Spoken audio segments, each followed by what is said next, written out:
खाटू श्याम को क्यों कहा जाता है तीन बाणधारी? महाभारत से क्या है इनका संबंध? भगवान खाटू श्याम का संबंध महाभारत काल से माना जाता है। इन्हें हारे का सहारा और शीशदानी के साथ ही तीन बाणधारी भी कहा जाता है। आइए जानते हैं खाटू श्याम का यह नाम कैसे पड़ा। भगवान खाटू श्याम कलयुग में पूजे जाने वाले देवता हैं। आज के समय में शायद ही कोई भक्त खाटू श्याम की महिमा से विरला होगा। खाटू श्याम का प्रसिद्ध मंदिर राजस्थान के सीकर जिले में स्थित है, जो कि भक्तों की अपार श्रद्धा और आस्था का केंद्र है। महाभारत काल से है खाटू श्याम का संबंध। खाटू श्याम को भगवान श्री कृष्ण का अवतार माना जाता है, जिनका संबंध महाभारत काल से है। पौराणिक व धार्मिक कथाओं के अनुसार खाटू श्याम का नाम बर्बरीक था, जो कि पांडव पुत्र भीम के पौत्र थे।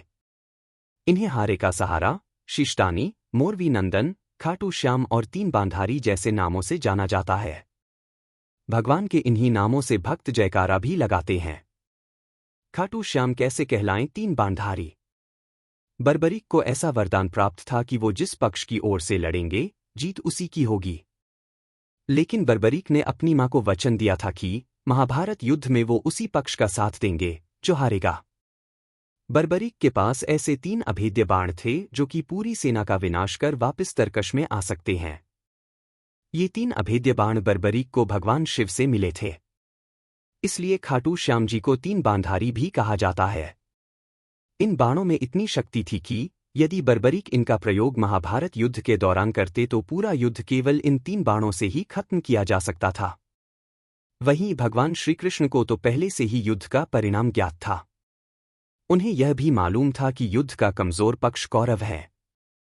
लेकिन कृष्ण यह भी जानते थे कि यदि बर्बरीक कौरवों की ओर से लड़े तो जीत निश्चित ही कौरवों की होगी। इसलिए श्री कृष्ण ने बर्बरीक से उसका शीशदान में मांग लिया।